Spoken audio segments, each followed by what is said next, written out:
Hello friends, welcome to my YouTube channel. आज हम लोग घटना चक्र बीपीएससी के लिए पॉलिटी का क्वेश्चन करने वाले हैं, जो कि प्रीवियस ईयर पूछे जा चुके हैं, राइट? तो हम लोग बिना अपने किसी देरी के वीडियो को शुरू करते हैं। हमारा पहला सवाल है, संविधान को 26 जनवरी के दिन लागू करने का निर्णय इसलिए किया गया क्योंकि कांग्रेस की स्थिति को 1930 ईस्वी में स्वतंत्रता दिवस के रूप में मनाया था, right? Option A is the right answer. भारतीय राष्ट्रीय, अब थोड़ा सा एक्सप्लेनेशन देख लेते हैं कि भारतीय राष्ट्रीय कांग्रेस के लाहौर अधिवेशन, जो कि दिसंबर 1929 में हुआ था, में पूर्ण स्वराज की घोषणा की गई तथा 26 जनवरी 1930 को स्वतंत्रता दिवस के रूप में मनाए जाने का संकल्प किया गया और आजादी के पूर्व तक 26 जनवरी को स्वतंत्रता दिवस के रूप में मनाया जाता रहा, परंतु भारत 15 अगस्त 1947 को स्वतंत्र हो गया। तब से प्रत्येक वर्ष 15 अगस्त को स्वाधीनता दिवस के रूप में मनाया जाने लगा, जबकि स्वतंत्रता प्राप्ति के पश्चात 26 जनवरी की तिथि को अविस्मरणीय बनाने हेतु भारतीय संविधान को पूर्णतः 26 जनवरी 1950 को लागू किया गया। तब से प्रत्येक वर्ष 26 जनवरी को गणतंत्र दिवस के रूप में मनाया जाने लगा। आगे बढ़ते हैं। भारतीय संविधान में शामिल है, तो आपको बताना है कि ये आपको मूल संविधान के बारे में पूछ रहा है। तो अब तो हमारे संविधान में लगभग 450 से ज़्यादा अनुच्छेद हैं, लेकिन जो आपका मूल संविधान था उसमें 395 अनुच्छेद, 22 भाग और 12 अनुसूचियाँ हैं। पहले 8 थी, अब बढ़ कर के 12 हो गई हैं, याद रखेंगे। 22 भाग है और अनुच्छेद में 8 अनुसूचियाँ थी, लेकिन बढ़ कर के 12 हो गई हैं। भारतीय संविधान में कितने अनुच्छेद या आर्टिकल्स हैं? तो अभी हमने देख लिया 395 अनुच्छेद या आर्टिकल है। ऑप्शन सी 400 से अधिक, क्योंकि अब लगभग 450 के आसपास है। आपको मिलान करना है कि संघीय सूची में कितने सब्जेक्ट है, राज्य सूची में कितने सब्जेक्ट है और समवर्ती सूची में कितने सब्जेक्ट है, राइट? तो इसका ऑप्शन है आपका कि संघीय सूची में 97 है, ये तो राइट है, आपका पहला सही है।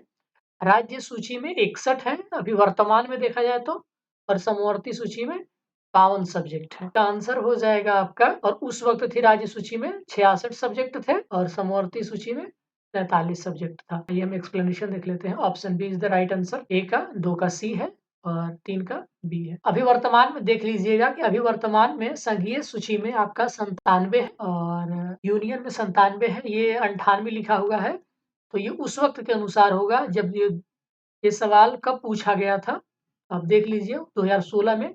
हालांकि वर्तमान में 2022 में ये 97 ही है। राज्य सूची में अभी 61 है, ठीक है ना, ये 59 नहीं है, और समवर्ती सूची में 52 है। अगला सवाल ये है कि निम्न शब्दों पर विचार करें। समाजवादी, प्रजातांत्रिक, सार्वभौमिक और धर्मनिरपेक्ष, सही शब्दों को विचारानुक्रम क्रम दीजिए। तो भारत, इसका ऑप्शन ए राइट आंसर है। CADB मतलब पहले सार्वभौमिक। कौन सा वर्ड आपके संविधान में सबसे पहले आता है? मतलब कि संविधान की प्रस्तावना में तो सबसे पहले सार्वभौमिक आता है, उसके बाद समाजवाद आता है और उसके बाद धर्मनिरपेक्ष आता है और सबसे लास्ट में प्रजातांत्रिक शब्द आता है, ठीक है ना? भारतीय संविधान की प्रस्तावना में समाजवादी शब्द को कब जोड़ा गया? तो आपको पता होगा कि 42वें संविधान संशोधन 1976 के तहत समाजवादी, पंथनिरपेक्ष और अखंडता को हमारे संविधान की प्रस्तावना में जोड़ा गया था, ठीक है ना? समाजवादी, पंथनिरपेक्षता और अखंडता को। एक नया राज्य बनाने में संवैधानिक संशोधन के लिए कैसा बहुमत चाहिए? तो संवैधानिक संशोधन के लिए साधारण बहुमत की जरूरत होती है, आपको विशेष बहुमत की जरूरत नहीं होती है। तो नए राज्य के निर्माण के लिए संशोधन हेतु अनुच्छेद 368 के तहत एक विशेष प्रक्रिया, जिसको हम संविधान संशोधन प्रक्रिया, अपनाई नहीं जाती है। किसके लिए? नए राज्यों के निर्माण के लिए विशेष आपको कॉन्स्टिट्यूशनल अमेंडमेंट एक्ट अमेंडमेंट करने की जरूरत नहीं पड़ती है। इसके लिए आपको साधारण बहुमत से ही नए राज्यों का निर्माण हो सकता है। संविधान के अनुच्छेद 4(2) के अनुसार इस प्रकार की विधि 368 के प्रयोजनों के लिए संविधान का संशोधन नहीं समझा जाए। उन मौलिक अधिकारों का चयन करें जो भारतीय नागरिकों को प्राप्त है, परंतु गैर नागरिकों को प्राप्त नहीं है। मतलब कि सिर्फ सिटीजन्स को दिया जाता है, फॉरेनर्स को नहीं दिया जाता है। तो 1 और 3 मतलब कि भाषण और अभिव्यक्ति की स्वतंत्रता और अल्पसंख्यकों को अधिकार। तो जो आपका राइट टू माइनॉरिटी है और freedom of speech and expression, ये सिर्फ सिटीजन्स को ही दिया जाता है। आपका भारतीय संविधान के भाग 3 में वर्णित मौलिक अधिकार अनुच्छेद 19 भाषण और अभिव्यक्ति की स्वतंत्रता और अनुच्छेद 19 अल्पसंख्यक वर्गों के हितों के संरक्षण मात्र भारतीय नागरिकों को प्राप्त है, यह विदेशियों को प्राप्त नहीं है। उच्चतम न्यायालय की व्यवस्था के अनुसार निजी भवनों के ऊपर राष्ट्रीय झंडे को फहराना के तहत हर नागरिक का एक मौलिक अधिकार है। तो इसका ऑप्शन हो जाएगा आपका option B is the right answer. तो अनुच्छेद 19 के ए के 1 के अनुसार हमारा ये मौलिक अधिकार है। भारतीय संविधान में संशोधन करके शिक्षा का अधिकार कब जोड़ा गया? तो आपको पता होगा कि 86वें संविधान संशोधन अधिनियम 2002 आया था, जिसके तहत संविधान के भाग 3 में एक नया अनुच्छेद 21 का क जोड़ा गया, जिसके अनुसार राज्य 16 से 14 वर्ष की आयु के सभी बालकों को निःशुल्क और अनिवार्य शिक्षा की व्यवस्था करेगा। और ये जो आपका अधिनियम था संसद के द्वारा 2009 में पारित हुआ था और जो 1 अप्रैल 2010 से लागू हो गए। निम्न में से कौन सा एक मानव अधिकार भारतीय संविधान के अंतर्गत मौलिक अधिकार भी है? तो सूचना का अधिकार आपका आर्टिकल 19(1)(a) के अंतर्गत आ जाता है, freedom of speech and expression के अंतर्गत, और शिक्षा का अधिकार अभी हमने पढ़ा कि 86वें संविधान संशोधन के अंतर्गत 21 क में जोड़ा गया है।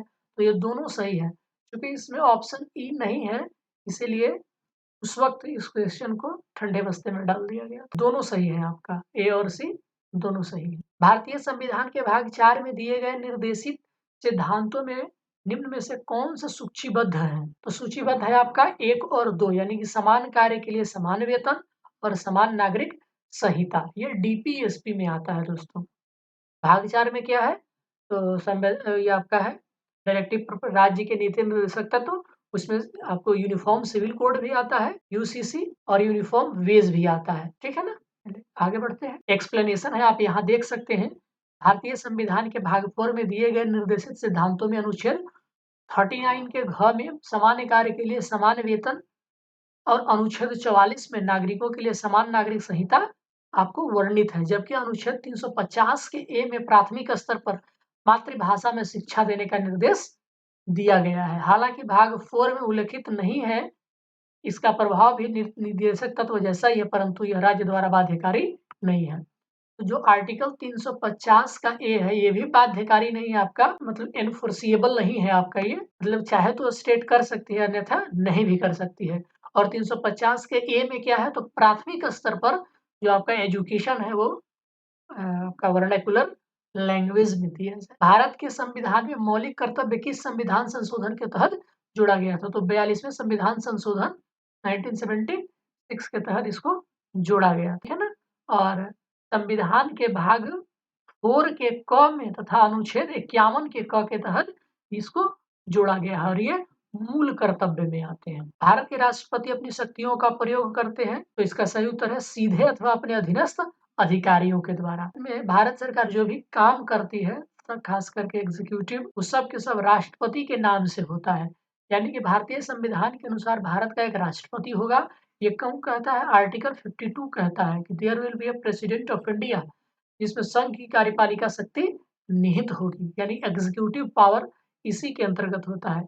वह इसका प्रयोग संविधान के अनुसार स्वयं या अपने अधीनस्थ अधिकारियों के द्वारा करेगा, और ये लिखा गया है आर्टिकल 53 का 1 में। यदि राष्ट्रपति एवं उपराष्ट्रपति का पद खाली हो तो भारत के राष्ट्रपति के पद पर कौन होता है? तो होते हैं भारत के मुख्य न्यायाधीश। आप हमें कमेंट करके बताओ कि अगर भारत के मुख्य न्यायाधीश भी न रहे तो कौन होंगे? बहुत ही सिंपल सा है इसका आंसर। तो एक्सप्लेनेशन देख लेते हैं कि अनुच्छेद 65 के अनुसार यदि मृत्यु त्याग, याद रखिएगा, मृत्यु, त्याग पत्र अथवा हटाए जाने की स्थिति में राष्ट्रपति का पद 3 तरीके से रिक्त होता है, या तो मर जाए, या तो त्याग पत्र दे दे, या उनपे महाभियोग लग जाए, इम्पीचमेंट लग जाए, तब राष्ट्रपति का पद आपको खाली होता है, याद रखेंगे।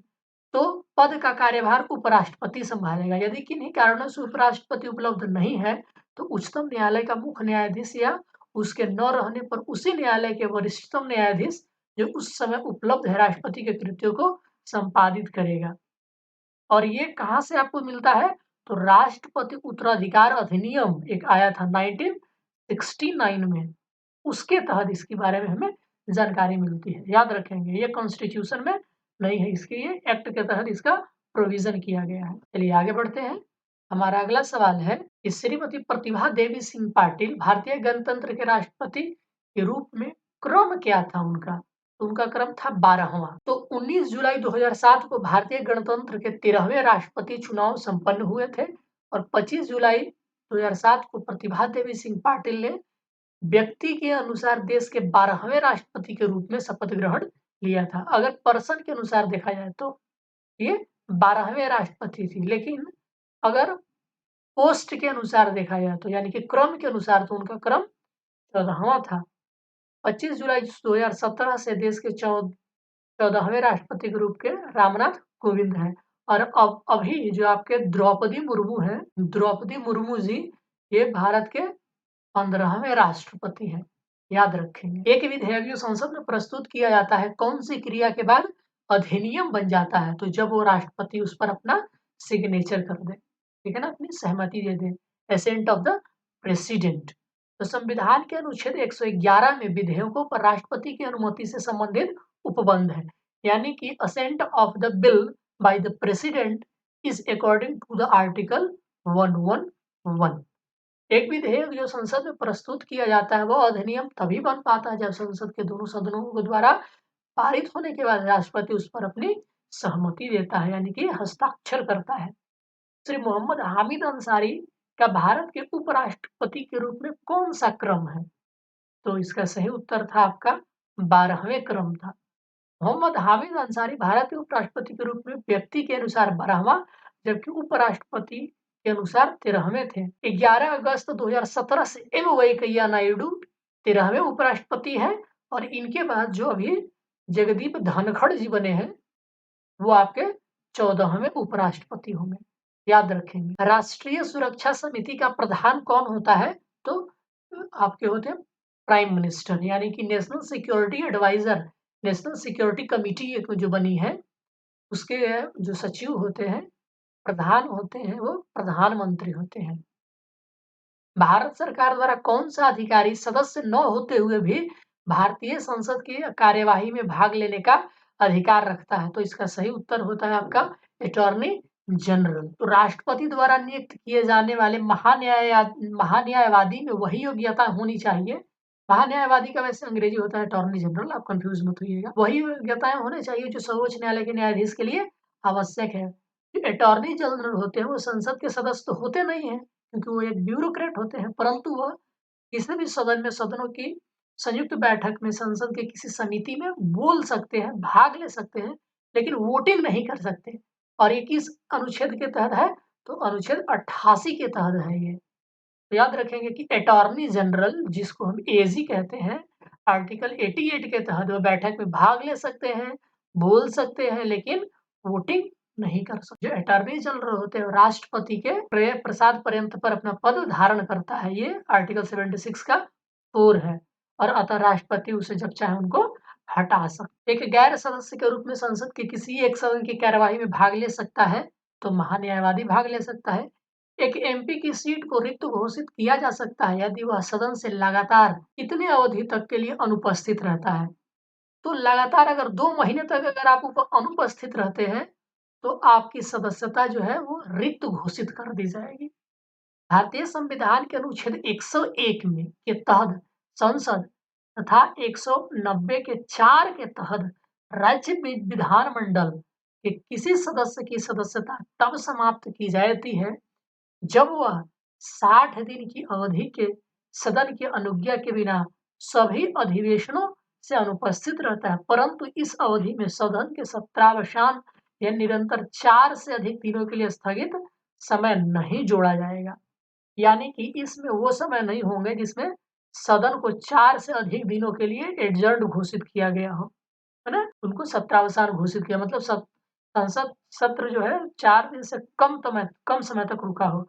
अगर 4 दिन से ज्यादा समय के लिए बंद रहा हो तो फिर वो समय नहीं जोड़ा जाएगा। तो राज्यसभा में होते हैं कितने सदस्य होते हैं आपको बताना है, ऑप्शन पढ़ लीजिए और आप इसका आंसर है ऑप्शन सी, यानी कि 250 सदस्य जिसमें 12 सदस्य राष्ट्रपति के द्वारा मनोनीत किए जाते हैं। तो आर्टिकल 80 के ए के क के ख में कहा गया है कि राज्यों के और राज्य संघ के क्षेत्रों के 238 से अधिक प्रतिनिधियों तथा राष्ट्रपति द्वारा नाम निर्देशित किए जाने वाले 12 सदस्यों से मिलकर राज्यसभा बनेगी, ठीक है ना? तो 138 से 12 जोड़ लीजिए, 250 आपके हो जाते हैं। हमारे संविधान के अनुसार राज्यसभा का कार्यकाल प्रत्येक 6 वर्ष के लिए ये निर्धारित होता है। सदस्यों का कार्यकाल 6 वर्ष का होता है, लेकिन जो आपका संविधान राज्यसभा है उसका कार्यकाल फिक्स नहीं होता है, मतलब कि वो कभी समाप्त होता नहीं है। तो इसीलिए आपका option D is the right answer. ये आर्टिकल 83(1) के अनुसार राज्यसभा का विघटन नहीं होगा, इसलिए कि ये परमानेंट सभा है ये। इसके लिए 1/3 सदस्य प्रत्येक 2 वर्ष की समाप्ति पर सेवानिवृत्त हो जाते हैं और सदस्यों का कार्यकाल 6 वर्ष का हो। इस सभा का अध्यक्ष उसका सदस्य नहीं होता है। तो राज्यसभा का जो सदस्य हैं, राज्यसभा का सॉरी अध्यक्ष हैं, वो उस सभा के सदस्य नहीं होते हैं, क्योंकि जो वाइस प्रेसिडेंट होते हैं इसके एक्स ऑफिशियो चेयरमैन होते हैं। और ये कहाँ से लिया, कहाँ कौन कहता है ये? 89th आर्टिकल 1 और आर्टिकल 64 के अनुसार वह राज्यसभा का एक्स ऑफिशियो चेयरमैन होता है। लेकिन जो आपका उसका निर्वाचन होता है, याद रखेंगे, जो राज्यसभा के पदेन ऊपर सभापति होते हैं, जो कि उपराष्ट्रपति होते हैं पदेन, उनका निर्वाचन में संसद के दोनों सदनों के द्वारा होता है, ठीक है ना? याद रखेंगे। राज्यसभा का पदेन अध्यक्ष कौन होता है?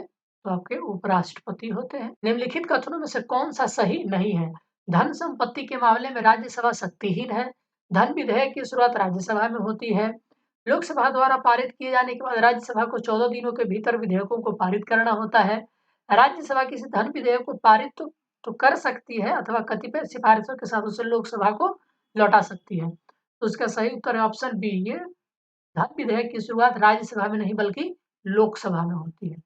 और इसकी जानकारी हमको कहाँ से मिलता है? तो आर्टिकल 109 के 1 में, आर्टिकल 109 के 1 के अनुसार धन विधेयक राज्यसभा में पुनः स्थापित नहीं किया जाएगा। साथ ही अनुच्छेद 109 के 2 में कहा गया है कि राज्यसभा को धन विधेयक 14 दिन की अवधि में पारित करना होगा। साथ ही राज्यसभा सिफारिशों सहित विधेयक लोकसभा को 14 दिनों में वापस करेगी। इससे ज्ञात होता है कि राज्यसभा धन संबंधी मामलों में शक्तिहीन है, मतलब कि उसको ज्यादा पावर नहीं दिया गया है। तो राज्यसभा धन विधेयक किसमें पेश किया जाता है? तो लोकसभा में। लेखानुदान बना है, ये किससे बना है? तो बजट पारित लंबित होने के कारण निधि आवंटन हेतु।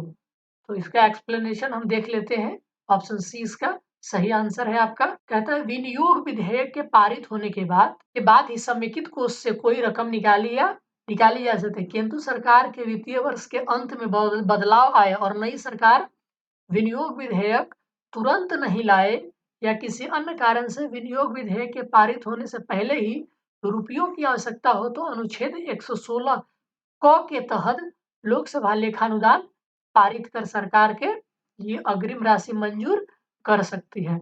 अनुच्छेद 116 में यह व्यवस्था है कि यदि आकस्मिक परिस्थितियों में सरकार को बहुत अधिक धन की आवश्यकता हो, तो जैसे युद्ध के समय, तो संसद सकल राशि की स्वीकृति दे सकती है। इसे वोट ऑफ क्रेडिट कहते हैं, है ना? जिसे हम अनुदान हिंदी में और अंग्रेजी में वोट ऑफ क्रेडिट कहते हैं। तो आर्टिकल 116 याद रखिएगा, वोट ऑफ क्रेडिट क्या है? आर्टिकल 116। लोक लेखा समिति अपनी रिपोर्ट प्रस्तुत करती है, तो किसके सामने प्रस्तुत करती है? तो लोकसभा स्पीकर को प्रस्तुत करती है। ये option B is the right answer.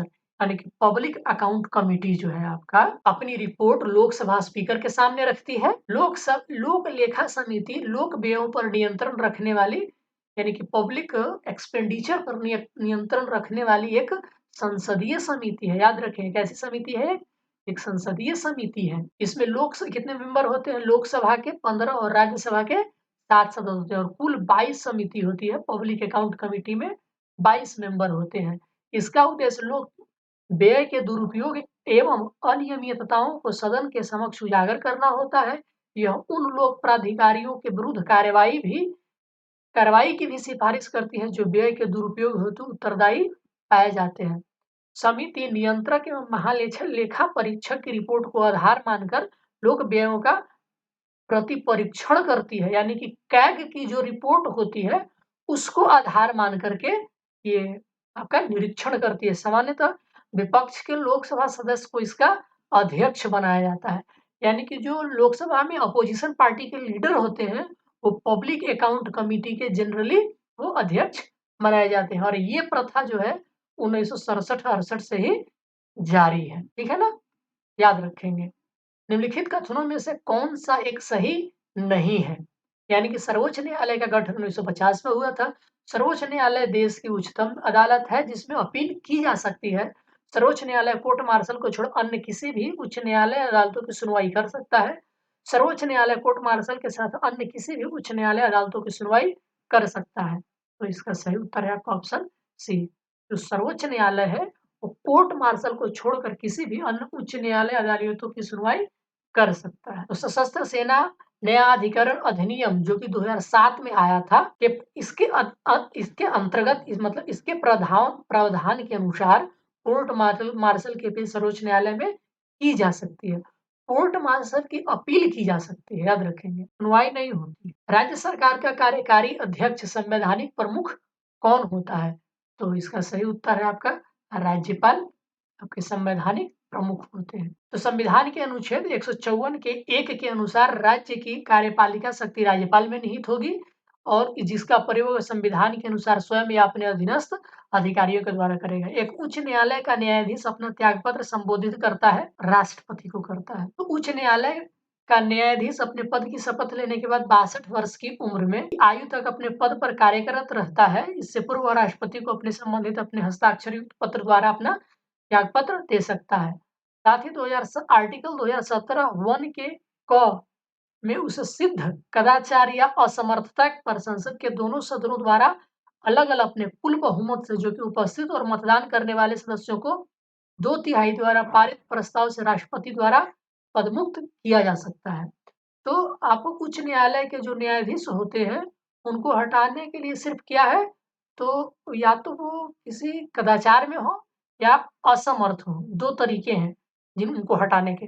और हटाने के लिए सदन के दोनों सदन में कुल बहुमत से जो उपस्थित और मतदान करने हैं, उनके कम से कम 2/3 सदस्यों से वो पास होना चाहिए और फिर राष्ट्रपति उसको अनुमोदन करे तो वो हट जाएगा। भारत में चलित न्यायालय यानी कि मोबाइल कोर्ट इसका मानस पुत्र है, यानी कि इसका मतलब प्रतिपादन किसने किया था?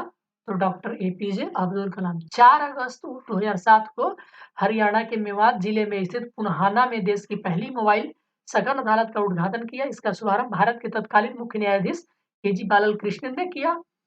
इसका उद्देश्य सुदूर एवं पिछड़े इलाकों तक न्यायिक व्यवस्था का लाभ पहुंचाना है। इस प्रकार के न्यायालयों की परिकल्पना सर्वप्रथम भूतपूर्व राष्ट्रपति डॉक्टर एपीजे अब्दुल कलाम ने की थी। इस अनुच्छेद के अनुसार भारत के राष्ट्रपति द्वारा राष्ट्रीय आपातकाल की घोषणा की जा सकती है। तो अनुच्छेद 352 के तहत। तो अनुच्छेद 352 क्या है देख लेते हैं कि यदि राष्ट्रपति को इस बात का समाधान हो जाए कि गंभीर आपात स्थिति विद्यमान है या होने के निकट भविष्य में आसार हैं, जैसे कि युद्ध, बाह्य आक्रमण और सशस्त्र विद्रोह से भारत या उसके किसी भाग में संकट पैदा हो सकता है, तो वो अनुच्छेद का प्रयोग राष्ट्रपति कर सकते हैं। या तब हो कि मूल संविधान के अनुच्छेद 392 के आंतरिक अशांति के स्थान पर 44वें संविधान संशोधन 1978 के तहत सशस्त्र विद्रोह प्रतिस्थापित किया गया।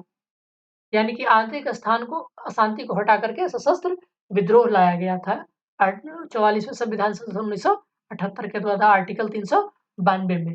अब अनुच्छेद 355 क्या कहता है कि संघ का यह कर्तव्य है कि बाह्य आक्रमण और आंतरिक अशांति से प्रत्येक राज्य की रक्षा करे। अनुच्छेद 356 कहता है कि यदि राष्ट्रपति को किसी राज्य के राज्यपाल से प्रतिवेदन मिलने या अन्यथा यह समाधान हो जाता है कि ऐसी स्थिति उत्पन्न हो गई है जिससे उस राज्य का शासन इस संविधान के संबंधों के अनुसार नहीं चलाया जा सकता, तो राष्ट्रपति इस अनुच्छेद का प्रयोग करके उस राज्य में राष्ट्रपति शासन लगा सकता है। आर्टिकल 356।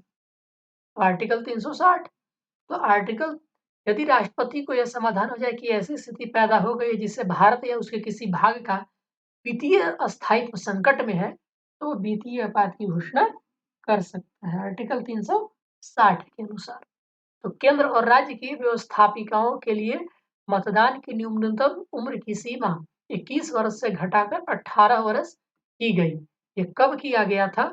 तो आपका 61वें संविधान संशोधन 1989 के तहत किया गया। जो मताधिकार का आयु सीमा थी वो 21 वर्ष से घटाकर 18 वर्ष किया गया, जो कि 28 मार्च 1989 से प्रभावी हो गया था। और सबसे पहली बार प्रयोग 1989 में संपन्न 9वीं लोकसभा के आम चुनाव में किया गया था। आम चुनाव में मतदान की आयु 21 वर्ष से घटाकर 88 वर्ष, तो आपका 61वें संविधान संशोधन।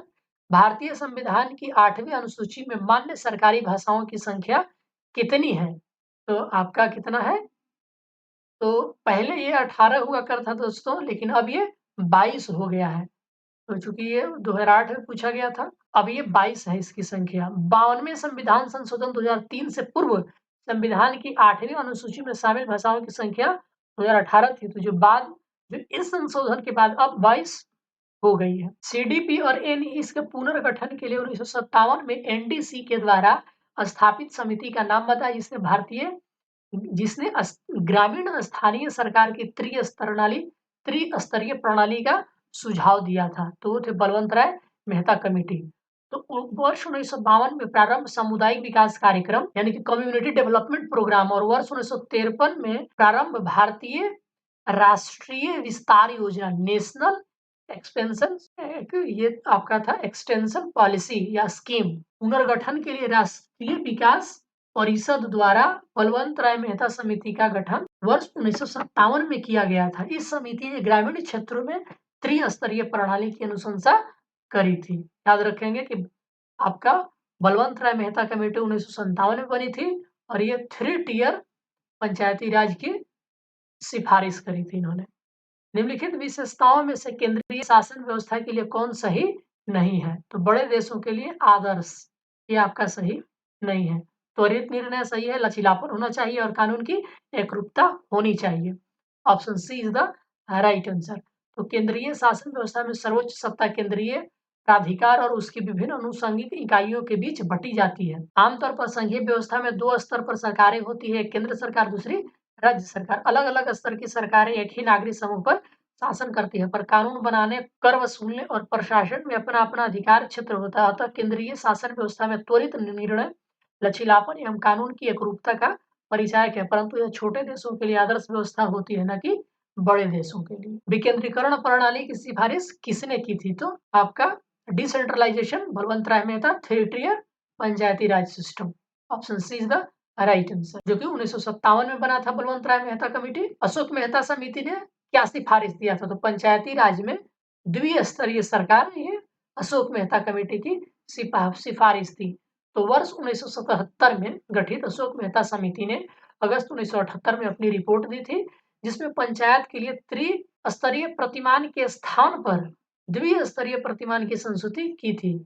इसमें जनपद स्तर पर जिला परिषद और 15,000 से तथा 2 लाख से जनसंख्या गांव समूहों पर मंडल पंचायत के गठन का सुझाव था। ये 15,000 से 20,000 है, तो कर दीजिएगा 20,000 है आपका, नोट 2 लाख, 15,000 से 20,000 की गांव जनसंख्या पर आपका मंडल पंचायत के सुझाव। ब्लॉक स्तर पर पंचायत समिति है तो एक प्रशासनिक पदाधिकारी है। चलिए आगे बढ़ते हैं।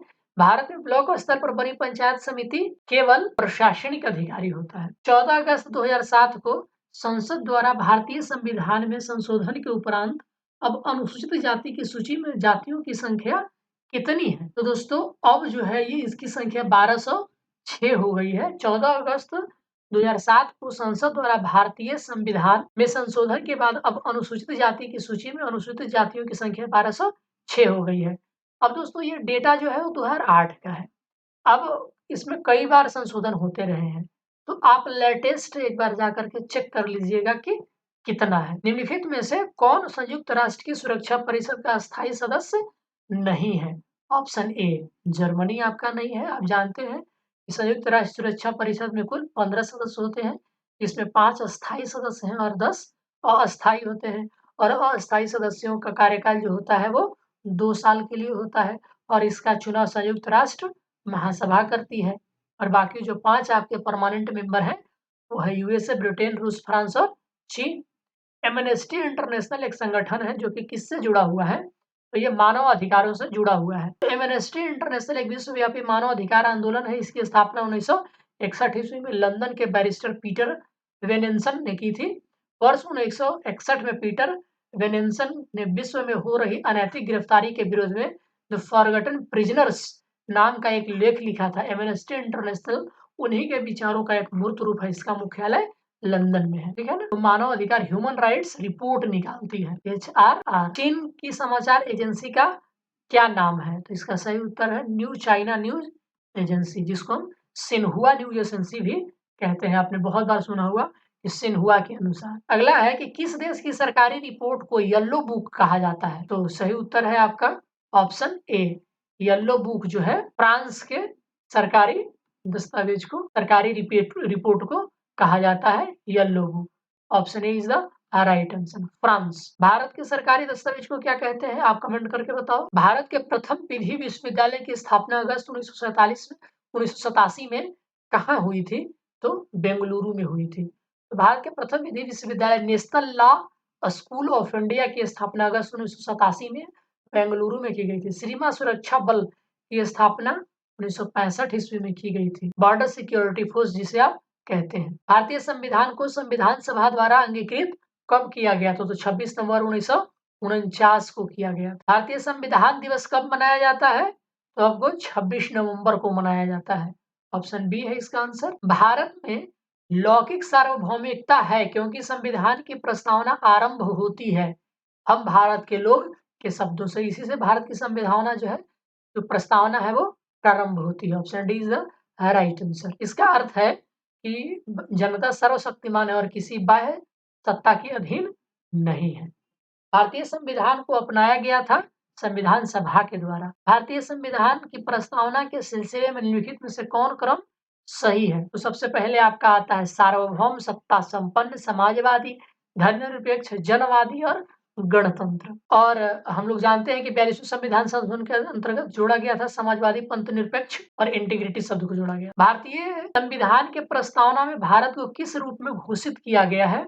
तो एक सार्वभौम, समाजवादी, धर्मनिरपेक्ष, प्रजातांत्रिक, गणतंत्र के रूप में वर्णन किया गया है। भारत में प्रजातंत्र इस तथ्य पर आधारित है कि जनता को सरकारों को चुनने या बदलने का अधिकार प्राप्त है। ऑप्शन सी इसका राइट आंसर है। भारत के संविधान की प्रकृति क्या है? तो प्रकृति में संघीय किंतु भावना एकात्मक है। ऑप्शन डी इसका आपका सही आंसर है। तो संविधान जो निर्माता थे उन्होंने संविधान को मुख्यतः दो वर्गों में विभाजित किया, एक संघात्मक और एक एकात्मक। एकात्मक संविधान वह है जिसके अंतर्गत सारी शक्तियां एक ही सरकार में निहित होती है, जो प्रायः केंद्रीय सरकार होती है।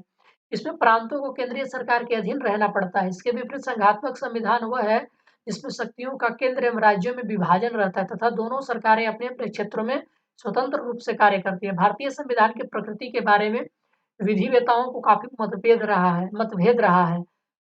संविधान निर्माताओं के अनुसार भारतीय संविधान एक संघात्मक संविधान है, किंतु प्रोफेसर जेनिंग्स को भारतीय संविधान को संघात्मक कहने में आपत्ति है। ये भारतीय के संविधान के बहुत बड़े क्रिटिक्स थे, आईवीआर जेनिंग्स। प्रोफेसर वेयर ने इसे अर्ध संघीय संविधान अथवा एकात्मक संविधान कहा है। किसने? प्रोफेसर वेयर ने। जिसमें संघात्मक तत्व सहायक रूप में है। कहा जाता है कि जेनिंग्स के अनुसार भारतीय संविधान में केंद्रीयकरण की सशक्त प्रवृत्ति है। उपयुक्त विश्लेषण से हम कह सकते हैं कि भारतीय संविधान न तो विशुद्ध संघात्मक है और न विशुद्ध एकात्मक है, बल्कि इसकी प्रकृति जो है वो संघीय किंतु भावना में एकात्मक है। भारतीय संविधान की 10वीं अनुसूची का संबंध किससे है?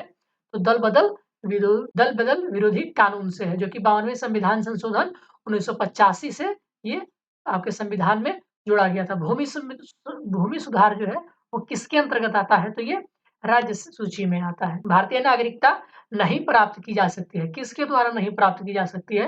तो भारतीय बैंकों में धन जमा करके। तो भारतीय नागरिकता अधिनियम 1955 अब तो आपका आ गया है, आपका national citizenship amendment act NCA 2019। तो ये जब लागू होगा, जब आएगा, उसके अनुसार आप अब कुछ नया नया बदला हुआ देखेंगे। तो फिलहाल हम भारतीय नागरिकता अधिनियम 1955 के तहत नागरिकता प्राप्त करने के तरीके हैं आपके जन्म के द्वारा, देशीकरण के द्वारा, किसी भूभाग के सम्मिलित द्वारा, रजिस्ट्री के द्वारा, और भारतीय बैंक में जमा करना एक वाणिज्यिक व्यवहार है। यह नागरिकता प्राप्त करने का तरीका नहीं है। नागरिकता संशोधन कानून कब पारित किया गया था? देखिए सवाल अगला आ ही गया, पूछा ही गया था आपका। तो ऑप्शन बी 2019 में। कब? 11 दिसंबर 2019 2019 को, ये 2020 में पूछा गया था। तो नागरिकता संशोधन विधेयक 2019 लोकसभा में 9 दिसंबर 2019 को प्रस्तुत किया गया। उसी तिथि को लोकसभा से पारित किया गया।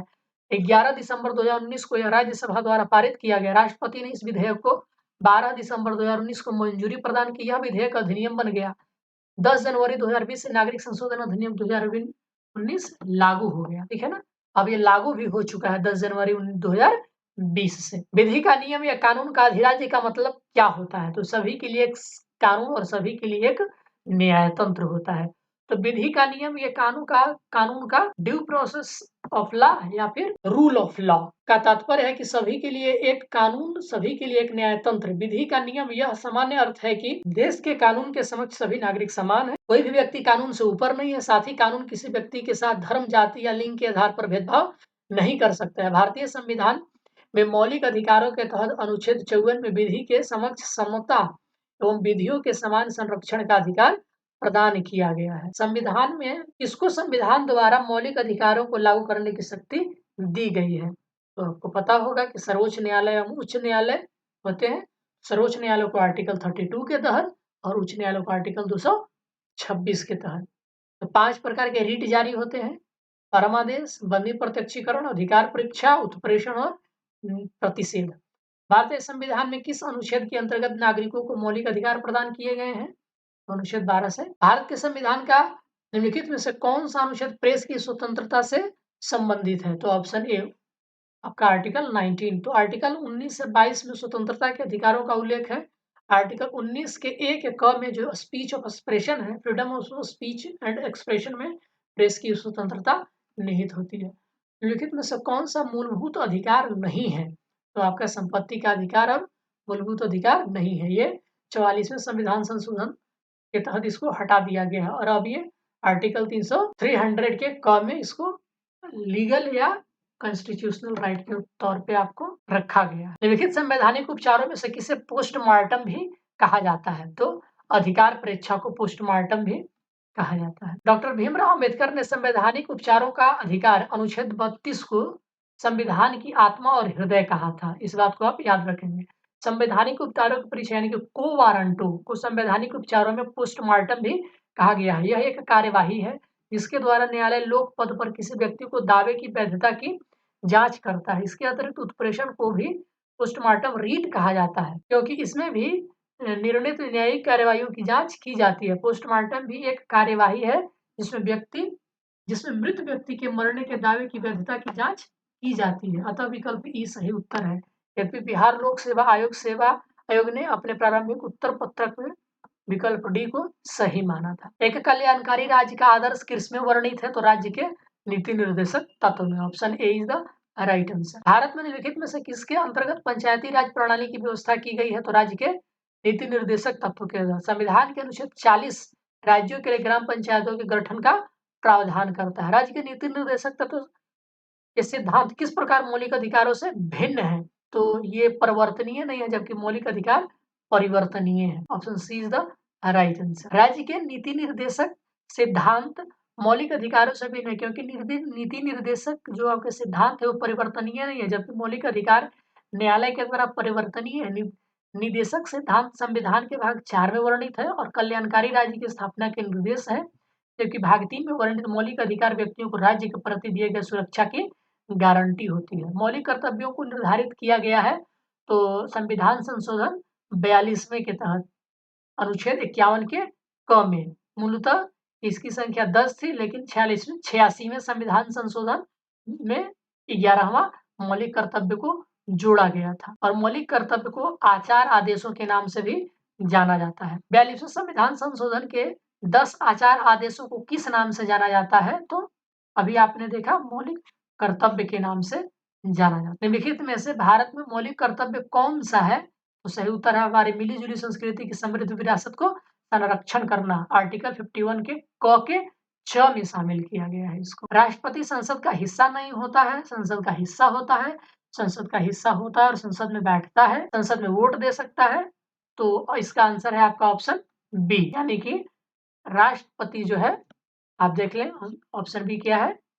ऑप्शन बी है संसद का हिस्सा होता है। लोकसभा, राज्यसभा और राष्ट्रपति मिलकर के ही पार्लियामेंट बनते हैं। भारत के राष्ट्रपति, लोकसभा, राज्यसभा मिलकर के पार्लियामेंट का निर्माण करते हैं।